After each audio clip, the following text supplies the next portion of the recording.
করের আরেকটা ঘটনা মনে পড়ে গেল।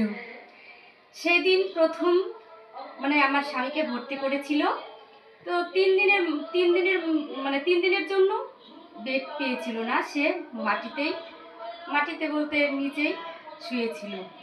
তো তখন ওই আরজি কলে সব ব্রেন স্ট্রোকের রুগী, সবাই মানে পাগল। একজনকে বেঁধে রেখেছে, হাত পা বেঁধে রেখেছে, আরেকজনা মানে ওইখান দিয়ে হাঁটা চলা করে, মাথায় মানে একটু সমস্যা আছে, ব্রেন স্ট্রোক হয়েছে একটু ভালোর দিকে।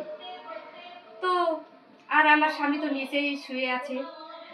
তো একদিন ওই সেই নিচে হাত পা বাঁধা ছেলেটা শুধু কান্না করছে, বাবা গো তুমি কোথায়, বাবা গো, ও বাবা, ও বাবা মরে গেলাম।